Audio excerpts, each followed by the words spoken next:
Still haven't lost in regulation, I guess.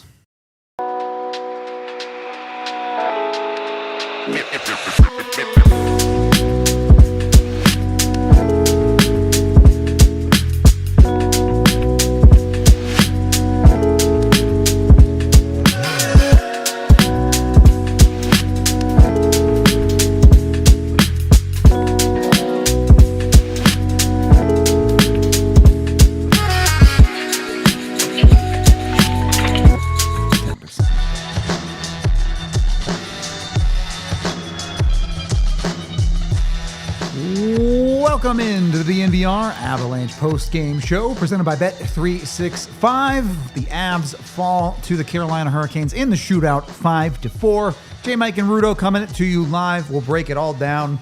And this is a game that had a lot of stuff happen. And I don't know that a lot of it is all that deep. There isn't a... Look, however you feel about this game, I don't think anything I'm going to say is going to change your mind, because there's a lot of bad in this game and there's also a lot of good in this game. So whatever your vibe is right now as it stands, whether you think there's huge problems to fix or whether you think it's a great comeback, I think both are true. You're going to land somewhere in the middle in reality. And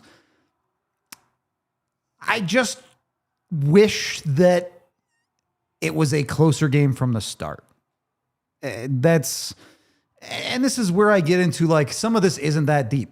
Scott Wedgwood just struggled in the first period tonight, and that put the Avs in a huge hole. Not that there aren't other issues we'll get into, but if Wedgie even makes one of those saves that he wants back, this is a 3-1 game, and you're talking about a completely different world through the rest of the game. So it ends up being a monumental task for the Avs that they get most of it done, but just can't quite get over the finish line. I'm conflicted on what my bigger takeaway is, the positivity of the fact that they did fight back into this and made it a game. It was really disheartening, though, the way that they came out. Yes. You know, we're talking pregame. This is a statement matchup. You've got a lot of eyes on this one. You just played a sloppy slugfest against Utah. Yep. And you have an opportunity to come out and, you know, really make a statement. And instead, you just completely lay an egg. Yeah, the first was bad. Just too many mistakes, for sure. Wedgie probably due for this type of performance, if we're being real. Some regression to the mean, for sure, for him on that. You knew he wasn't going to be a .935 save percentage goaltender for the entire season unless he was going to win the Vezina this year, which would be very out of character. Unfortunate that it happens all at once like that, though. It was just everything compounded in that first period. You had Yep. two sloppy mistakes that result in goals the other way. You get some bad puck luck, which is bound to happen, you know, at certain points. Also get some good puck luck later in the game. Did you get good puck luck, or did we get more bad reffing? That too. Are rules real? Apparently not. What is the point of replay? Are you there, God? Yeah, it was just... I like that they didn't lay down in that sense, because this very easily could have been one of those nights where it was just like, all right, let's just pack it up. We're going to call it. I like the fight. I really was bummed out, though, by the seemingly lack of urgency from that top line, and then just the general lack of production. They were basically a no-show. Yeah, I mean, Necas does get the one goal, right? Yeah, that's a good point. And it is the top unit on the power play that does score their one power play goal, however you want to credit that. It ends up being Olofsson assisting Nichushkin, though, so not really your top guys. Nathan McKinnon needs to be better. I know he has an assists on the Necas goal, but on a night where, yeah, the Avs are down 4-1, and you're watching some of these Avs players go to work. They are getting in there. They're winning pucks. The Avs are dominating possession. And Nathan McKinnon is a really good hockey player. He'll be fine. I'm not worried that, he hasn't really produced a lot in the two games. That I don't care about. Comes and goes. What I care about is this team's working their butts off in multiple shifts in a row. Nate's floating around. You're not watching him really key it up, really tune it up in the way that the rest of this Avs team did. And the signal from when someone like Val Nichushkin is being a monster on the puck, who we'll talk about in the positive category a ton later, seeing that is not the green light to take the night off, Mac. It's the green light to step it up too and help them get back into and win this game. The timing of that that, just lackadaisical turnover Yeah. in OT, especially. You'd fought all the way back into it. Yep. And obviously not a great penalty on Marty either, but it's the product of getting put in a bad spot. And he did the same thing last game, and it literally lost them the game. Yeah. Like, it's hard to be a superstar. Expectations are so unbelievably high for a player like Nathan MacKinnon, and I get it. That's the burden of greatness. Exactly. You're good. So play like it. I mean, that's we know what you're capable of. And it is human nature. You're going to have off nights. You're going to have, of course, sluggish performances where you're just, you're not 100% for whatever reason. But I just keep coming back to how, I don't know, you said floating, which was a good way to put it. I'm trying to be careful with my phrasing because I do think he's an incredible hockey player. He's one of my favorite players in any sport to watch. Have a hat trick or something, and we're all going to forget about this. But it was pretty glaring tonight, I think, that there was some... Look, Nate has always been an emotional player. He lives in the moment a lot, but all of the guys around him, it felt like were pulling the rope in the right direction. And it didn't seem like he was really grabbing onto that rope in the way that the Avs needed him to. Gonna have to come up with I don't want to be disrespectful, but it's, like Jekyll and Hyde. The Nate dog is when he's unleashed. It's like the sad puppy when he's, playing pouty. But yeah, I mean, all things considered, you grind out a point. You still haven't lost in regulation. So yep. And for as bad as the start was, Avs deserve all the credit in the world for what I was just talking about. They could have gone away. You said it. Honestly, if that Parker Kelly goal doesn't count, they probably go away, which we'll get into that too. But shift after shift, guys going to work, continuing to win puck battles in a game that for a good portion of the first and second periods wasn't very competitive, but they kept chipping away at it. They get the quality plays. And maybe the most important thing I'm taking away from this is resilience for the Colorado Avalanche, not just against their opponent, but against themselves. You were 0 for 6 on the power play tonight. You get a 7th opportunity, which you're not going to get 7 opportunities very often in the NHL. But despite their struggles, they put their nose down and they eventually get that tying goal on the power play, and they get a point out of a game that, despite how well they played, they probably shouldn't have gotten a point out of. Let me ask you this, because I do think, again, going back to human nature, there's some of that with Carolina too. You get up 4-1. They definitely let their foot off the gas in that second period. Also felt like the Avs responded in a good way. When we were talking pregame, one of the things you mentioned was you want to see this team be able to ideally win, but be able to, respond and find a way to make it a game when they're not the one dictating the pace of play. Did you feel like this was an instance of that? Because it wasn't like Carolina was dominating 5-on-5 when they got the big... Yeah. I actually think it was more the Avs dominating, and it's hard to take a ton from that because you're down 4-1. Of course, the Avs are tough dominating. eval. But I do think where that shows, and I give the Avs credit, is in that third period, especially after Marty made it 4-3. 1-goal game, you're back in this, and the Avs continue to get the better of Carolina in possession. They continue to create those penalty calls. I know the penalties got a little bit out of hand in this game as it went through the third period and overtime, but the Avs are creating some of those calls with their speed, with their quality play. They're forcing Carolina to make mistakes, and they got the better of Carolina in this game possession-wise. Again, I'm not taking a ton from it because of the score effects and how bad the start was for the Avs. But you don't get 45 shots on goal in a game just because you were down by 3 goals. You have to go out and put those on net. And the Avs win in and out. And frankly, their 5-on-5 play, I really don't have a lot of problems. The only major mistake they made at 5-on-5 was the Cale Makar turnover. Other than that, their 5-on-5 play was as good as you could reasonably ask. I mean, they doubled up Carolina on shots on goal through those first 2 periods. Yep. Yeah, they were the better team mechanically. Being the better team mechanically doesn't mean a whole lot when you are prone to unbelievably large mistakes and your starting goalie just didn't have it tonight. This is a classic. Are you a process or a results guy? It is. We tend to lean process on the Avs beat, especially early in the season, except for that power play. I'm not living with it's the an power play 82 game process. season. You have to an extent. Yep. You can't live and die by every single. I mean, when it's game 7, it's a little bit different, but It was not a game 7. Were you surprised about how quickly this got out of hand? I mean, it can happen, but yeah, I just meant, like you're in the throwbacks where we're talking about how this is a statement game, and it just kind of seemed like they came out and just. Yeah, they give up that first goal so quickly, and it's on such a routine play that of any of them, I guarantee you Wedgwood's upset with himself that first one went in on him. That happens, but then you get the pushback. You get Nichushkin, who just says, nah, we're not doing this. And he was so good tonight. So I will talk about him a lot, trust me. But he gets you back to 1-1. You think, all right, weird start. We can move on from that. And then the Avs just start doing weird stuff. They get a power play, and I understand it's still early in the season. There's some miscommunication there on the second unit between Brent Burns and Gabe Landeskog. But whatever that play was cannot happen again. You had essentially borderline gave up a 2-0 on your own power play. It looks like a screen pass where a quarterback just kind of like, here you go, DT. Yeah, take that the other way. It's nasty finish on the goal, but still. Yeah, I don't fault Wedgwood for that one, for sure. I'll put it to you that way. But it's never one individual player's fault on any goal.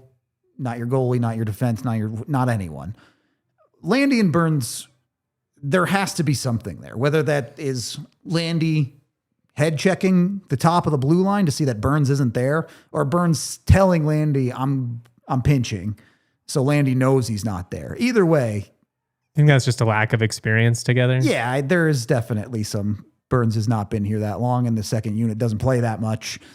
So it was disconnected, but you cannot make those type of mistakes, especially on a night where the Avs power play was not good enough. Yes, they scored the important goal. Yes, that's good.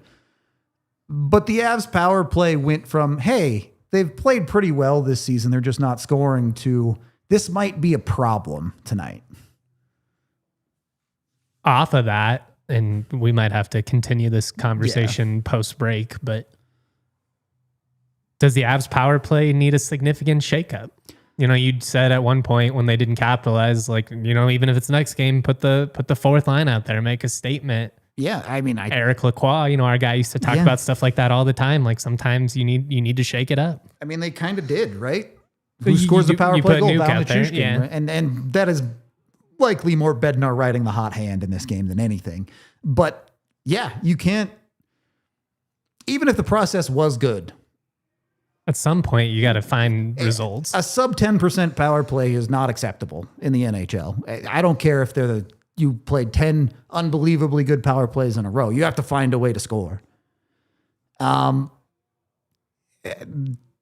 This night, it was bad. Yes, the seventh one, I guess, yeah, because they got an eighth one in overtime. Yeah, so the seventh one they scored, it was a nice play, and it's Olofsson and it's Nichushkin. I think Makar got the secondary there too. Look at him. You were right. You need your best players to be your best players on the power play.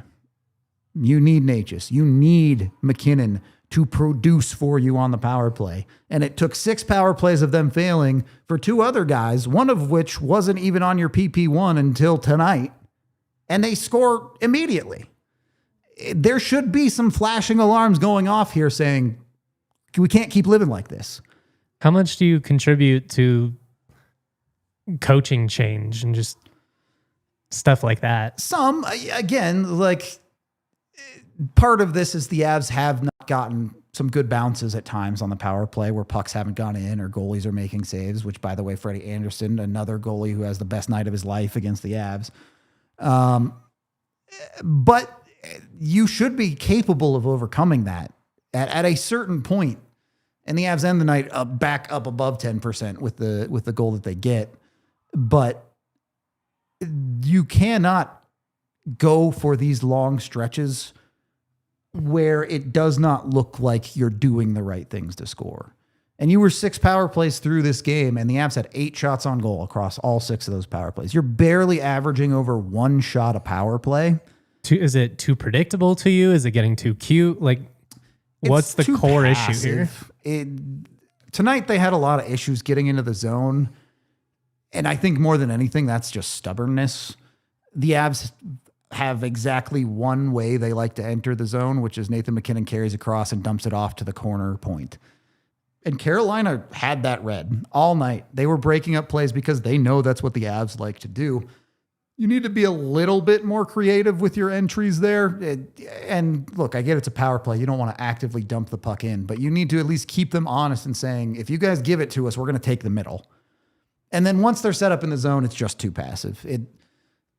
There needs to be a shot clock for the Colorado Avalanche on the power play. If I'm looking at this power play and I'm practicing with them tomorrow, I set up a clock that has 10 seconds on it. And if they haven't shot the puck by 10 seconds, next group. Move it along. Yep. Something's got to give at some point. I know that. Well, hopefully it did with that 7th one, and hopefully they figure it out. But much love to our guy, Eric Lacroix. A couple people asking in the Toyota chat. He is now a scout for Toronto. I am Justin Michael, a.k.a. J-Mike, doing my best to give a Eric Lacroix impersonation, too. I'm proud, though nobody can. Just start speaking French right now. Let's take a quick break real quick. Let's shout out a couple of our awesome partners. We'll keep the conversation rolling here. Yes, sir. October is here, so is the return of chilly air seeping into your home. I certainly, with an older home, know what that's like. You can eliminate those annoying drafts. Now's the perfect time to do it, especially before we get to the really cold season.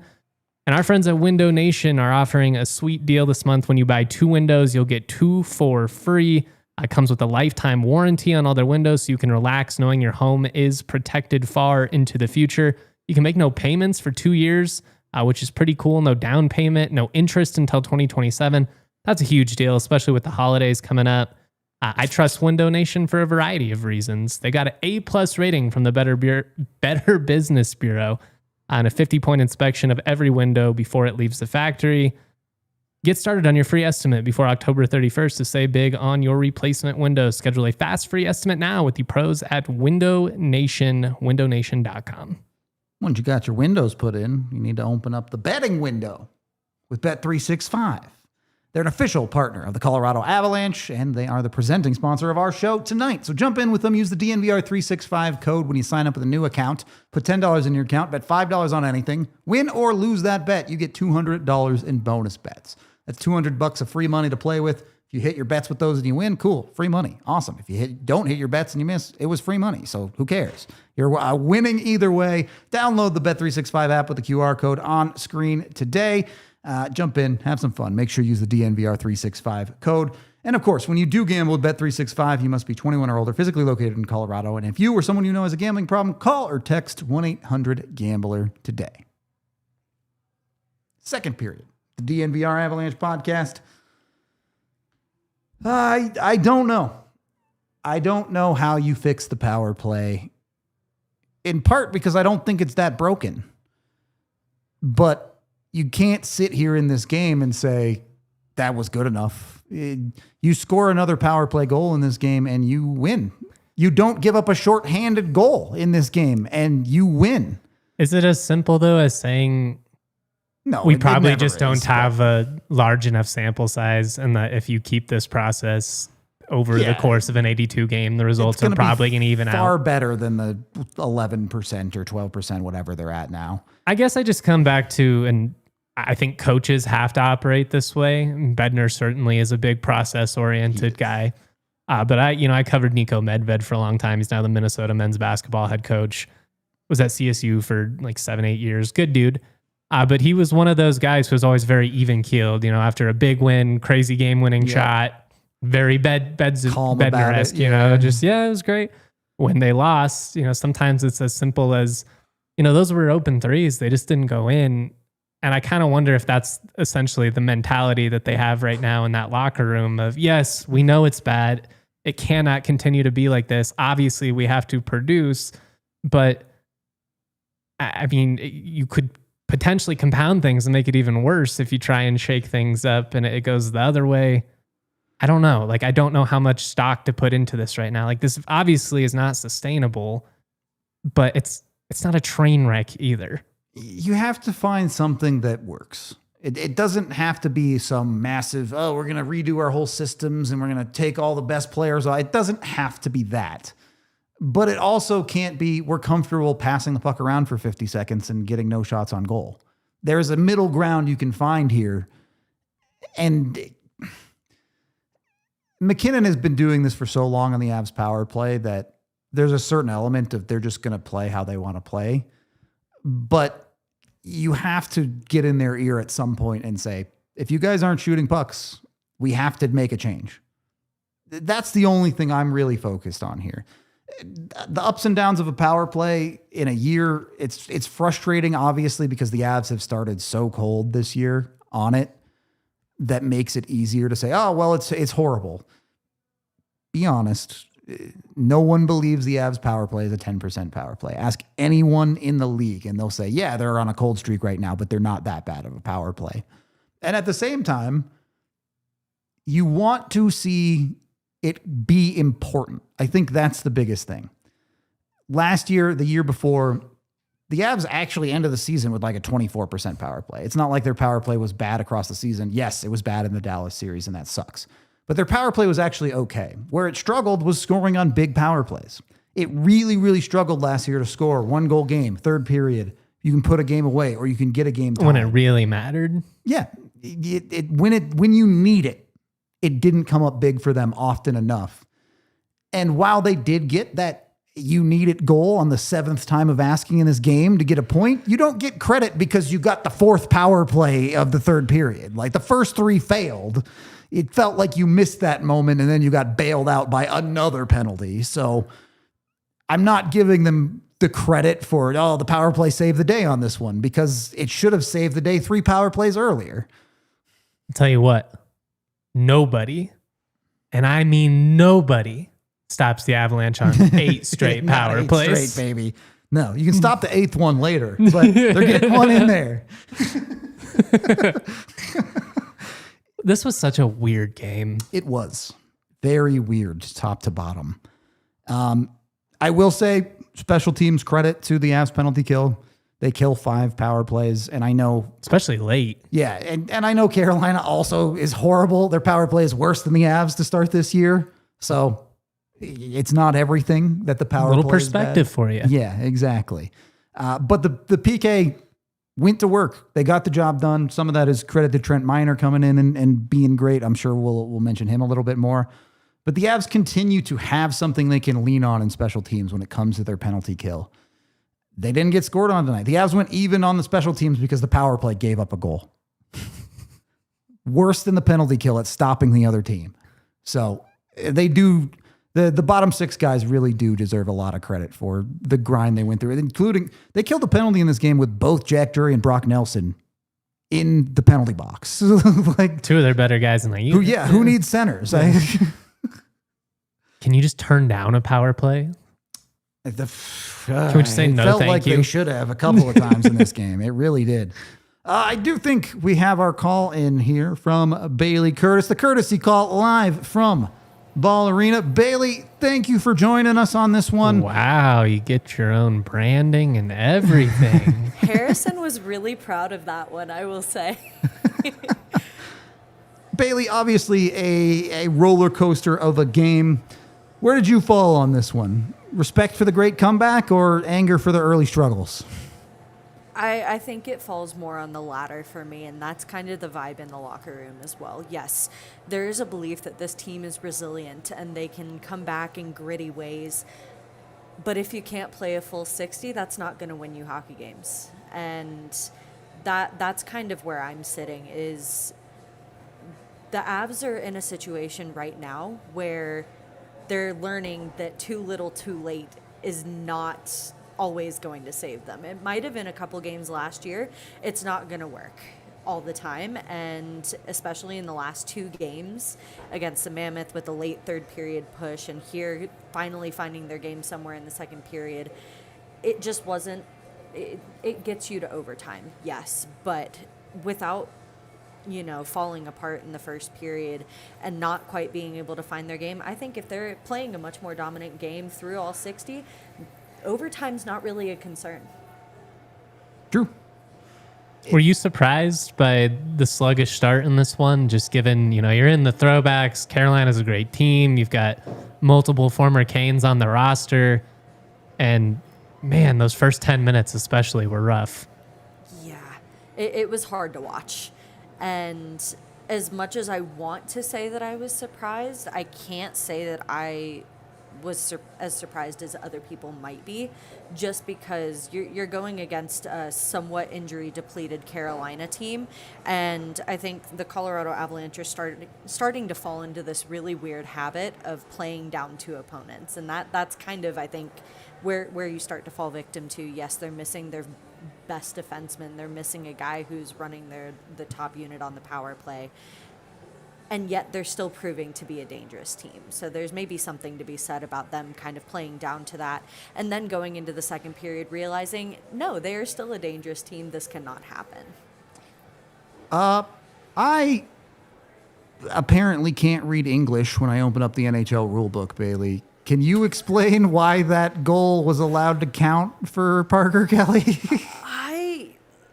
I don't know. We need to throw away the rule book. I think at this point, I have no clue how this happens 2 games back to back. Parker Kelly sticks his hand out. I have no idea what to make of this call. And that's exactly what I'm sitting there thinking is the challenge is happening. First off, the way that Carolina went about challenging this, I think, is why the call was allowed to stand. Calling a missed stoppage somewhere was a very strange move for me. And if there's that was the weirdest thing for me, and that is the only reason why I think the NHL let this stand. That's the only explanation that I have. I think if there's a different call made there, they find some other way to go about that. A legal way of putting it into the back of the net would have been more fitting. It cannot go off his hand. Maybe. I have no idea. But because of the way it was challenged, I think is the only way it lets it stand. And obviously, it gives Colorado something. Yeah. So. Yeah. It started the comeback technically.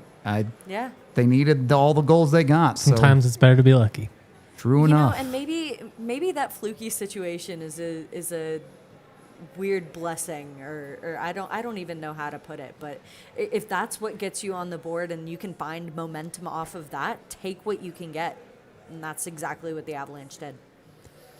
Was the vibe more anger, frustration? Like, describe the post-game vibes for us. It was more disappointment than anything, because there is that recognition that they are a good hockey team. We saw that in periods throughout the second and then throughout the third when they started to complete the comeback. This is a really, really good hockey team. But when you can't produce that for a full 60, it's...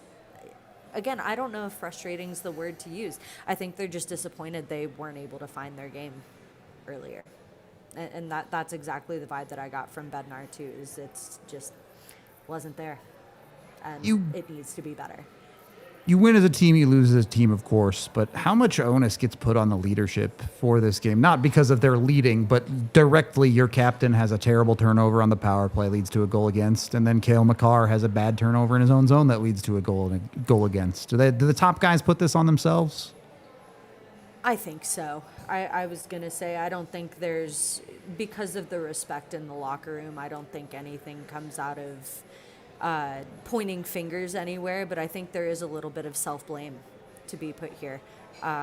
Your 2 captains maybe are part of the reason that the last 2 happen the way that they do. And there I think is a level of effort that maybe goes into the next couple days, doing a lot of self-reflection, putting more effort in to scenarios through practice and heading into a back-to-back. This is something I think they spend a lot of time looking at, heading into a very weird back-to-back situation this upcoming weekend, and hopefully it's something they can figure out.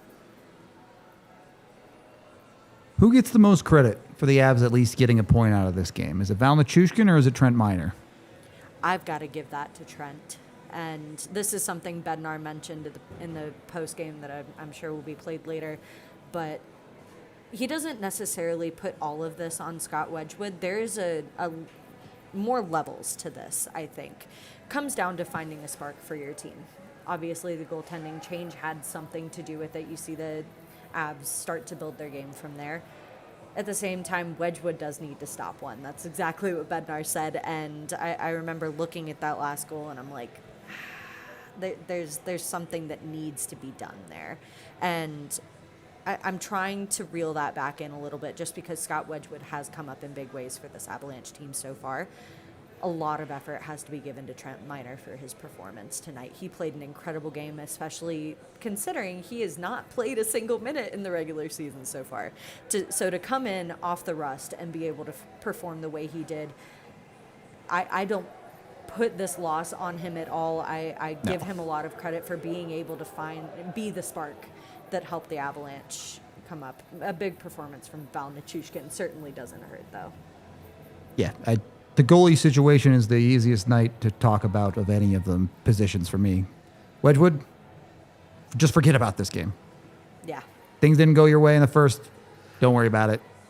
Keep doing what you're doing. This is something Gabe Landeskog even said, though, too. It is something Kale mentioned, something Gabe mentioned. This is a full team effort, and they kind of left Wedgwood out to dry a lot in the first period. They did. So there's, I think, a lot to be taken and said from that as well when they start digesting this loss. Yeah, for sure. And then Trent gives up one shootout goal. That's the only thing that beat him tonight. And it's a beautiful goal by Seth Jarvis. Yeah. Yeah, it was nasty. There's nothing to be done about that. Maybe burn those brown pads. Yeah, no more brown pads. The Bob Ross paint job on the helmet might be to blame as well. The happy mistakes. Yeah. Or happy accidents. I'm good, Bailey. Appreciate you and your perspective as always. Hopefully you get to cover a little bit more fun here. These last two results have been bummers, man. Let's hope some of these matinee games will turn out a little bit better. They're matinee games. Who knows what'll happen with those? All right, you take it easy, you guys. You too. I think we have to hit our next break here. The future is bright for the DNVR Avalanche podcast. So bright, you got to grab some Shady Rays. You know that moment where you think you lost your favorite sunglasses? Maybe you left them on a plane. Maybe you left them at the pool, hotel, something like that.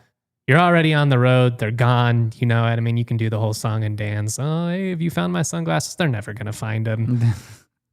You don't have to worry about that anymore. Our friends at Shady Rays, when you are irresponsible, they've got your back. They will replace those shades, no questions asked. Every single pair is backed by lost and broken replacements. I love my Shady Rays. I wear them all the time. I love the polarized lenses. And as somebody who has to wear spectacles, eyeglasses, normally I love that they take the glare away without making it seem like I'm walking around in pitch dark because your boy's blind. We've teamed up with Shady Rays to bring you an exclusive offer. Head to shadyrays.com. Use that code DNVR for 35% off polarized sunglasses. Try for yourself the shades rated 5 stars by over 300,000 people.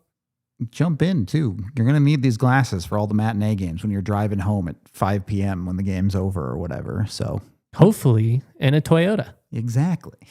Trucks have always been a part of Toyota's DNA. For generations, Toyota's built durable legends destined for greatness and perfect for Colorado living. Doesn't matter if you're a no-co cat like myself, if you're somewhere on the western slope, if you're in Denver, they've got something for you, and they've got somewhere you can take to all these places. They've got 17 models with all-wheel drive or four-wheel drive, which you pretty much need in Colorado. They've got more low and zero-emission vehicles combined than any other automaker to give customers numerous choices to reduce their carbon footprint. 16 hybrid vehicles to choose from, Tundra iForce Max hybrid truck. And again, those Toyota SUVs take command on the road and on the trail, so you can explore the road less traveled without sacrificing smooth city rides in SUVs like the RAV4 and Grand Highlander.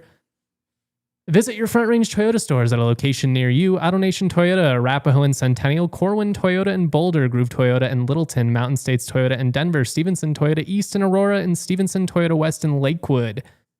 Remember, Toyota is the official vehicle of DNVR, the official vehicle of the Colorado Avalanche. Toyota, let's go places. I think by the minute, I feel better and better about this game as we move away from it, because most of the major issues outside of the power play, which, yes, power play has to be better. I'm on that train. I'm with you. But you had just a brutal start to a hockey game where your goalie didn't play well and your best players made a bunch of mistakes. And then they played 40 minutes of some of the best hockey they've played this season at 5-on. I say it's 5. There are a million penalties. So maybe it's more like 26 minutes of actual 5-on-5 play where they were really good. Truly went up against a Carolina team that is also one of the best teams in the league. And yeah, the context matters. Being down in score, Carolina letting their foot off the gas, all of that matters. But there is a very real world where the Avs could have just gone away in this game. It could have been, we didn't have it tonight. We got blown out. Let's not worry about it. We'll move on to the next one. And instead, they scrapped it all the way out and earned a point out of this game. Even with its imperfections, the Avs deserve a lot of respect for a game where you are not making the statement you wanted to make, but you did not roll into this game and said, oh, well, if it doesn't work out for us, we're an easy out. The Avs have yet to be an easy out this year. And that's hard to play against. The Avs are going to be really hard to play against for the rest of this season. When they turn it on, they can be relentless. Like when they flip a switch and you see those stretches where they'll just dominate 5-on-5 for like half a period. Yeah. It's not even close, to be honest. There are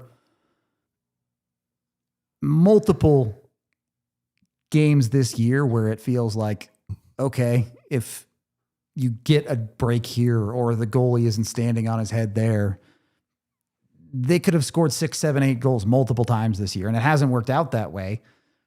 And you still don't have a regulation loss. I can't sit here and say, oh, well, this game is all bad. Everything's terrible. Even if they didn't win the game, you have 13 of a possible 16 points this year. If you go 8 games without losing in regulation multiple times this season, you're going to have a pretty historic season. And also worth noting, the actual loss comes in a shootout. And I don't care at all about shootout result. Like, obviously you want the standings point, but shootouts just aren't something that matter to me. I almost don't even want to watch them anymore. I mean, part of it is the Avs are so ungodly awful at them that it's like watching. It's bad. I gotta imagine it's like the dad with the worst kid on the team, and he's still got to get his appearance at the plate. But it's like, yeah, I guess. Go ahead, Timmy. Go ahead. We know where this is going. They are bad at it, and I don't want them to practice it. I don't want them to get better.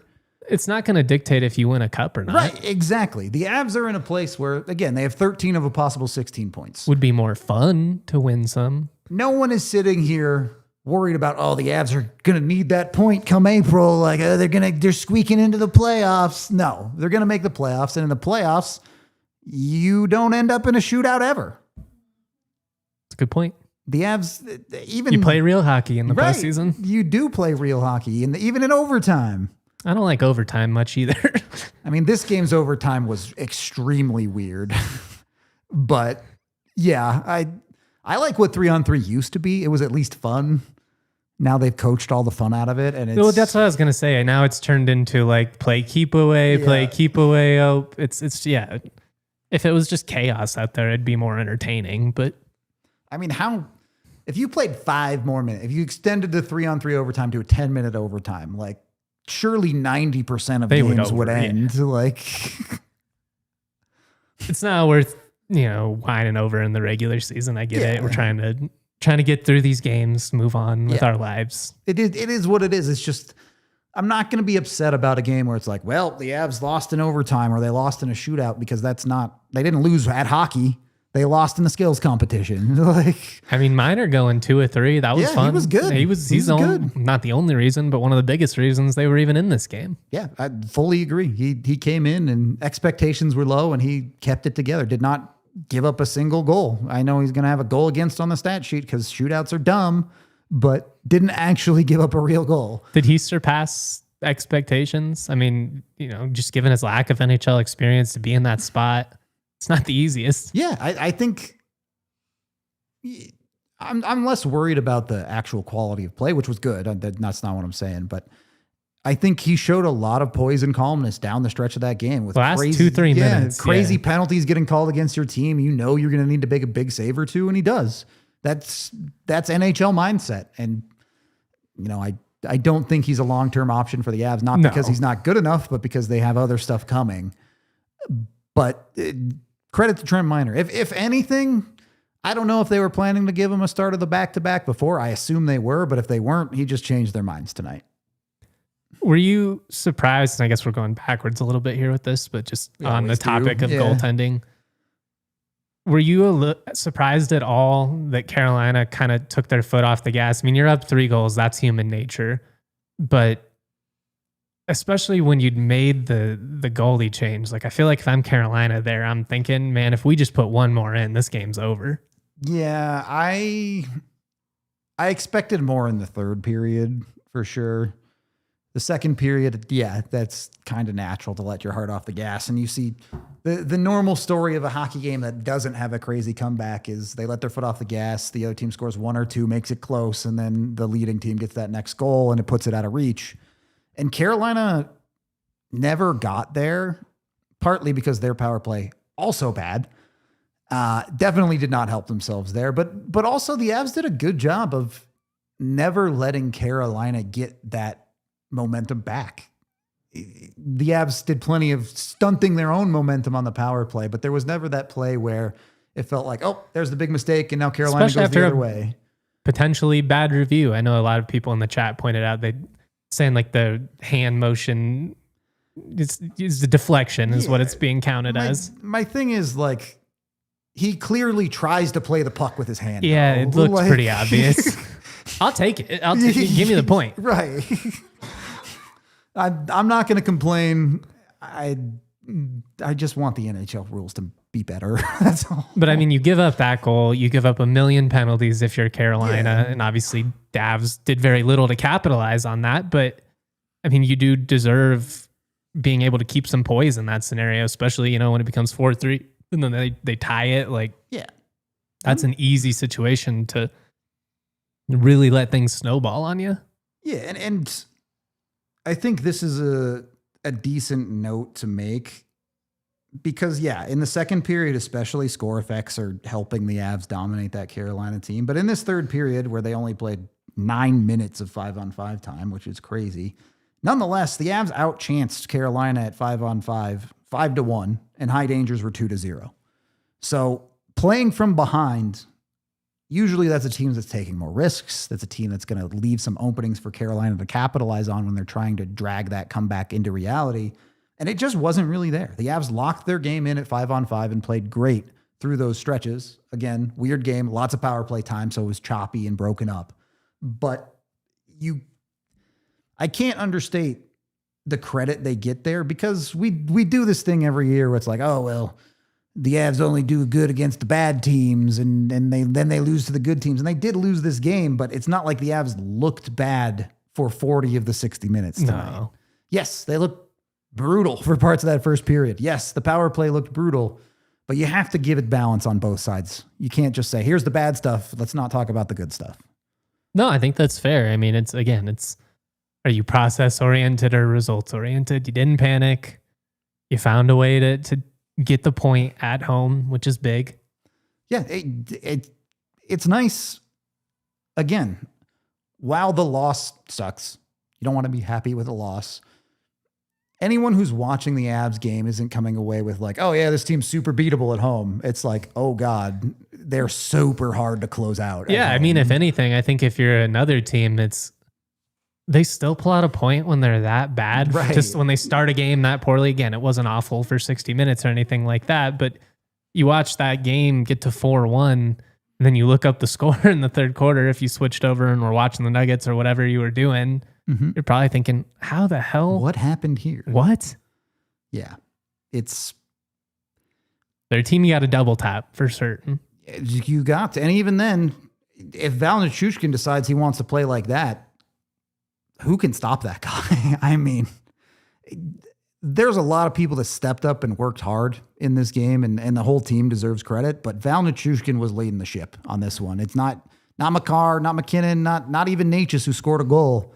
Val Nichushkin was your best player, in my opinion, by a considerable margin. Great for Trent Miner. He could have had like 4 goals tonight. Yeah, genuinely. Multiple great chances. And the most impressive part to me isn't even the goals. Not that the Avs desperately needed them, particularly the Big power play defensive one. recoveries Yes, too. Yeah. the dude was all over the puck all night, taking it away from Carolina, not letting anything bad happen in his own end.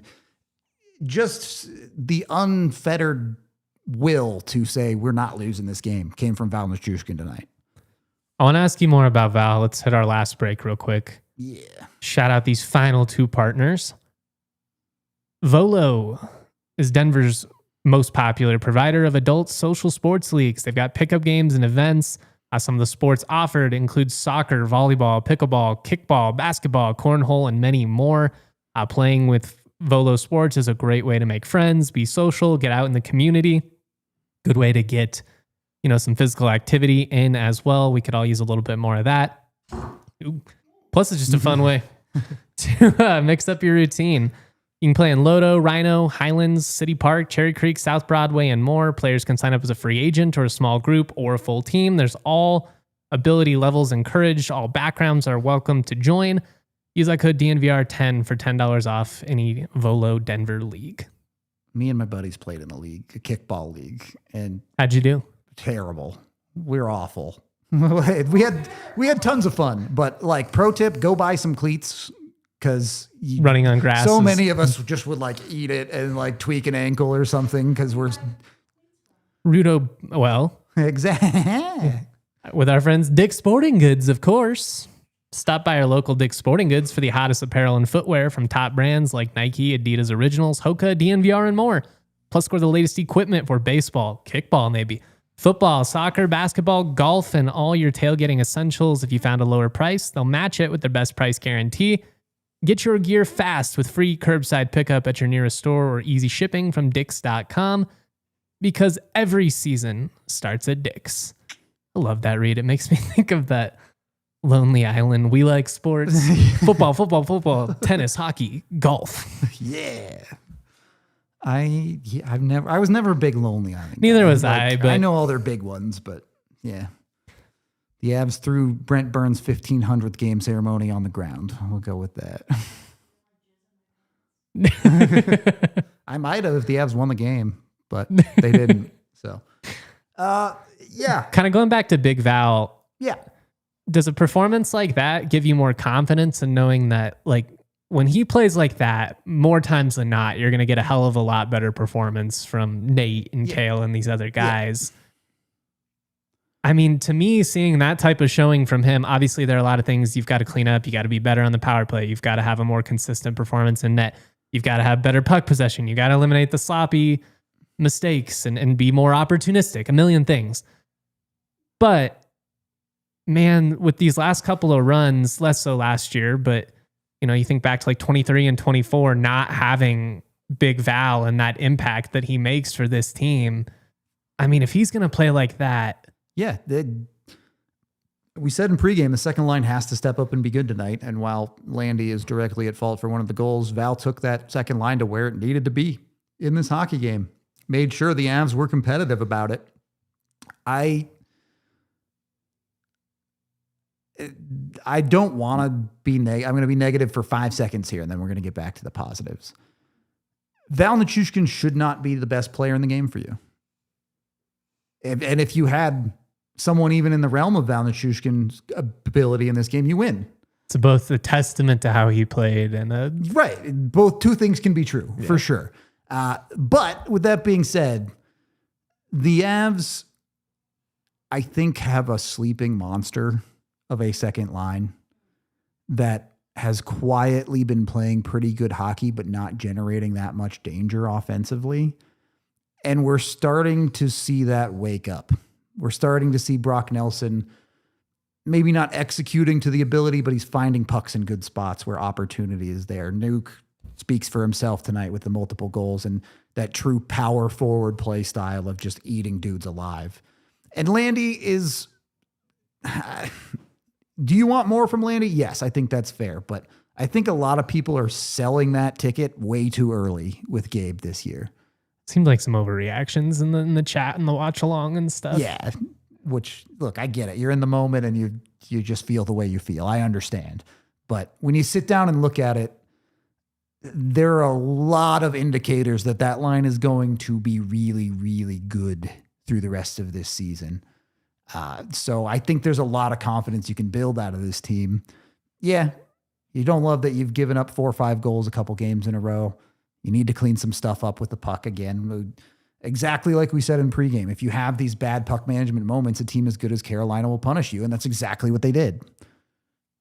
Also feels like, again, yes, you don't love some of these high-scoring games for the opposition, but you're playing your backup goalie. You're missing a top 4 demon. Yeah, Carolina also missing guys in this game, but valid. That's hockey. Like, every hockey team has to play through stuff, and you can play a good game despite missing guys. And no offense to a guy like Jacob Slavin, he's important to them. He's one of their best defensemen, but it's not like they were missing Sebastian Aho and Seth Jarvis. Their true best players were not out for this game.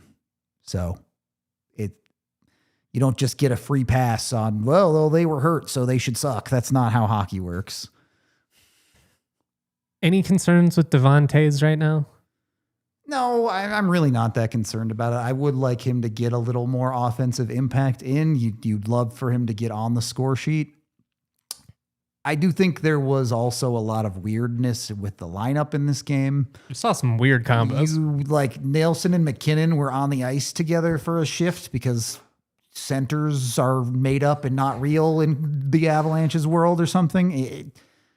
Not a guy that I'm too worried about looking at an individual player from a game like this. He didn't have the egregious errors that we saw from some other players.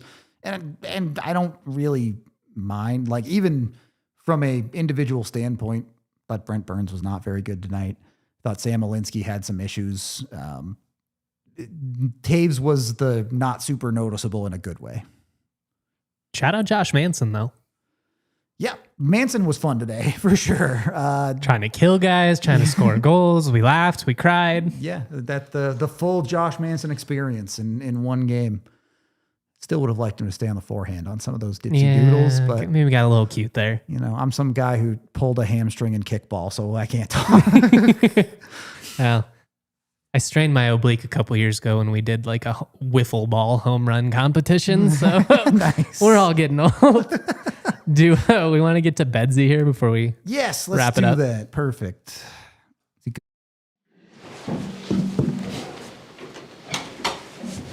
Questions for Jared? Coach, you guys obviously find a way to scratch a point out of this one, but what, from your perspective, what went wrong there in the first? Casual defending. That's what it was. That's it. I don't need to elaborate on it. It's pretty obvious. Could you say about Trent coming in and giving your guys Fantastic. I was really happy for him, looking for anything to kind of spark our team, at that point, you'd be ecstatic if you can come back and get a point out of that. And so thinking ahead, we got back-to-back coming up. You're in a game, gives Wedgie some rest now.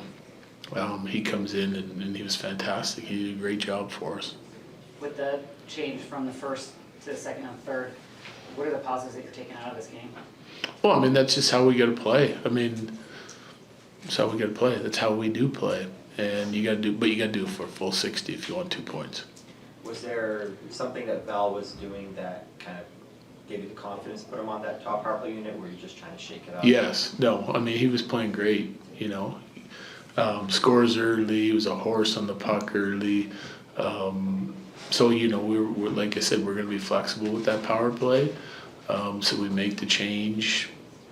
I thought he was having a great game, maybe his best of the year. And then once we kind of made that change, he was doing it 5-on-5, 4-on-4, 3-on-3, power play, penalty kill. He was doing it all, So I thought he was our best player tonight. So we just decided to make the switch right away, and we figured it could possibly help both units. There was a lot of talk about emotion from the three guys playing against their former team. How do you feel like they performed tonight? Well, Marty was good. Yeah, after the first period, I liked our whole team. Yeah. Considering the casual defense you talked about, was pulling Wedgie more, like you said, just to save his legs, trying to find a spark? Well, it's part of it. Yeah, that's both part of it. But also, you need to come up with one, right? It's his job to come up with a save when we have a breakdown. And it's not like we were giving up a ton of chances in the first, but in fact, we even out-chanced him in the first, but we found ourselves in a big hole. So his job is to make sure that he's coming up with some big saves when we need them. Victor Olofsson had the second. Him and Val both had 7 shots on goal tonight. What did you think of his game, and unfortunately not being rewarded for it? Yeah, I like that line again. They score early. Actually, I'm not sure if he was on the ice for that one, but they did a nice job. That line's been really good for us here recently. He's finding his way on the power play, ends up making a great play on the power play goal. We shortened the bench because we needed scoring, and he was part of the guys that we kept rolling out there, and I thought he had a good night again. Yeah, Evan, go ahead. You talked the other day about Gavin Brenly's used to playing more. Yeah. He's starting to now see special teams unit time on both, I guess, power play and penalty. Yeah. What's he doing to earn those minutes, even at such a... Well, we have some guys that don't kill. We have some guys that, we don't feel like they're our best options to help our power play. I think he is. If we're you want a young guy to get some opportunity, he's always played the power play. He's always been a super dangerous player on the power play. I like what he's doing on our power play in practice, so he's going to get some game time there. When we pick our killers, he doesn't sort of fit into the top 6, especially when we're healthy.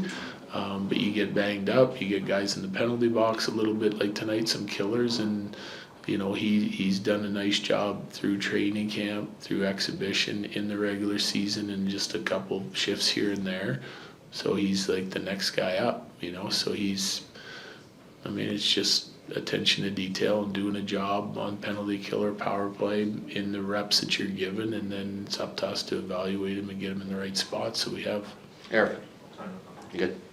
Points in all 8 games for your group. What does that say about this club? Yeah, I touched on it earlier. We've been committed, to the defensive side of the game, except for, honestly, probably except for the first period tonight.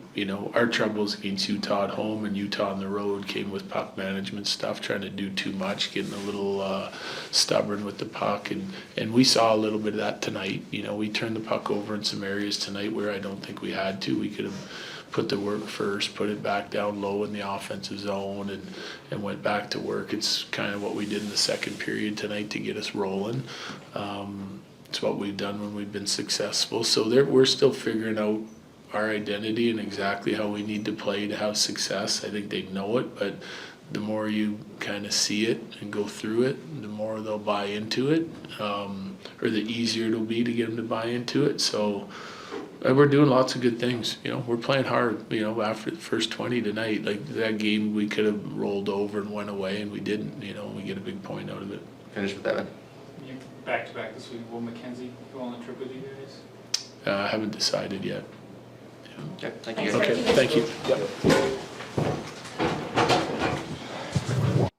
Bedsy always plays his cards close to the chest with the goalie decisions. Never like that. Real quick in chat, please keep it in English. Not trying to be mean or anything, but we just can't read other languages. So you could be saying anything, and we don't know what it is, and we can't moderate that. So we would appreciate it if you'd kept it in English on there.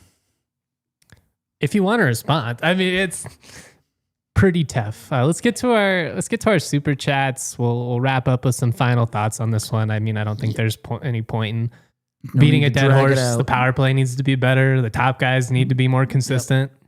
And keep getting when you're getting on the hard work on the other side. $5 from the Walrus, who says Wedgwood was trusting farts in the first. Confucius say he who bets on a quiet fart wakes to a surprise. Yeah, I look, you want to protect your goalie because he's been really good for you this year too. And again, I'm not worried about Wedgwood or anything. Just forget this game, but Not on him, just not as sharp as night. It's as much on the power play. It's as much on the turnovers, but Did you like how they did that, pulling him as early as they did? yeah. To me, that felt appropriate given the direction you of the needed game. to. You needed to send a message there, and they did. And you don't want to leave him out to dry Right. and have him get he embarrassed gets too. 8 hung on him or something, and then it's all bad. And so, yeah, I liked how they managed it. $2 from RCO Ray, who says, put every kid fighting for a full-time spot on power play 1. I look, maybe we are overthinking this, and the solution is just Val, power play. It worked. Worked tonight. Why overcomplicate things? You found a thing that scored a goal, keep doing it. But yeah, it needs to be better. Just run the goal scoring play. Just run that one. It's so easy. $10 from Tuber, who says, I feel like they should put Landy on PP1 and have him tip pucks from Necas, Mac, Makar, etc. He's one of the best in the league in 2022. Appreciate you all. Love from Montana. Appreciate you. Thank you for the $10. You have to find the right amount of room. Like, if you're putting Val on there, I don't know that you can put Landy on there also. You're not, I know everyone wants it. You're not breaking up McKinnon and Necas. You're just not doing it. It's not going to happen. And they tried Gavin Brindley on the second power play as a guy who could maybe get the zone for them a little bit better tonight. And it worked okay. It wasn't horrible. But this is a weird game to take stuff from because they were down enough that they had to start trying stuff. They had to flip an Olofsson to one side. They had to put Nichushkin on the power play. They had to do, we saw so many combinations of 5-on-5 lines in this game. I can't even imagine what the sheet looks like for teammates played with. So there was a little bit of chaos in this game, which I think is good though, because the Avs hadn't trailed by more than 1 goal yet this season. And we're still early enough in the season that you can take a game like this and say, all right, the Avs learned another thing about themselves. You're taking away some stuff you need to fix this time, unlike some of their other losses where I didn't feel as bad about their lows, but you're also taking away a point. So I'll stop rambling and we'll go to the next one. $2 from Wilson, who says the Avs still lead the NHL in points. Good by me. Still haven't lost in like regulation. They have one of the best points percentages in the league. I think Carolina's is better now by a smidge, but it's a really good team. It's for all of their flaws, for all of the stuff we get to sit here on this show and talk about, oh, this was bad, that was bad. How many teams do you think even had it in the bag to come back from the start of this game in the NHL? Small handful. Probably 3, 4, 5, Right. something like that. Exactly. The Edmontons of the world. Yeah, there's not a lot of teams that would have done anything but gone away in this hockey game. So, yeah, be mad about the power play. Fine. I'm good with it. But also be happy they got the 1 point. They are on pace for about 130 points. That's a lot of points. It's a lot of points. It's no real losses in the first 8 games. They play 5-0-3 stretches every set of 8 games for the rest of the season. They're the best team ever. Yeah. So Pretty good. pretty good. This team may never lose in regulation again, they're saying. Said, wow, they're good in regulation. They are saying that. I have heard. Final thoughts, J. Mike. What else you got in this one? I think we're well into overtime, but that's fine. Would have liked to have seen a hotter start, just given the hype with this matchup, but it's October. I'm not going to lose sleep over it. Amen to that. It is a little frustrating that it took the second restart, right? You got that Nichushkin goal to make it 1-1, and you felt like, all right, Let's get it going now. this shouldn't get out of hand, and then it still got out of hand. I don't have a ton else to add than that. I will say Colorado is gonna have some more tests coming up. I don't know that you failed this one, but I don't know that you passed it either.